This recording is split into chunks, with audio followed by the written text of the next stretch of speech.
అందరికీ నమస్కారం. మీ కాటే సుబ్రహ్మణ్యం, ప్రజాసేన అధ్యక్షుడిని.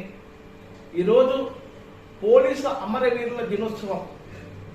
ఈ రోజున మనం అందరం కూడా గుర్తించుకోవాల్సినటువంటి కొన్ని ముఖ్య అంశాలు ఉన్నాయి. మన అందరి జీవితం చాలా విలువైనటువంటిది. కానీ విలువైనటువంటి జీవితాన్ని కొందరి కొరకు త్యాగం చేసేటువంటి లక్షణం ఒక రక్షక భటులు మాత్రమే ఉన్నది. వారే పోలీసులు. మన దేశ శాంతి భద్రతలను కాపాడటంలో అడ్డుకునేటువంటి అసాంఘిక శక్తులు ఎవరైతే ఉన్నారో వారందరినీ కూడా ఎదుర్కొని ఈ దేశ భవిష్యత్తును నిలబెట్టేటువంటిది పోలీసులు మాత్రమే.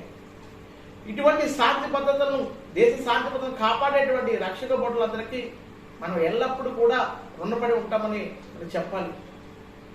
అంతేకాకుండా ఈ దేశ ఉన్నతి కొరకు వారి కుటుంబాలు కూడా ఎంతో త్యాగం చేస్తూ ఉంటాయి. ఇటువంటి అమరవీరుల కుటుంబాలకు కూడా ఈరోజు మనం ఘన నివాళులు అర్పించాలి.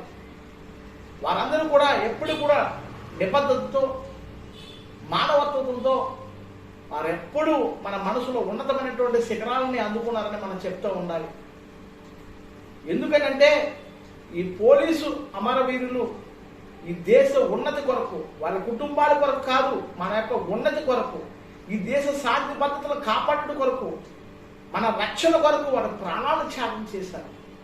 అటువంటి అమరవీరులకు ఈరోజు మనం అందరం కూడా ఘన నివాళులు అర్పిస్తూ మీ కాటే సుబ్రహ్మణ్యం.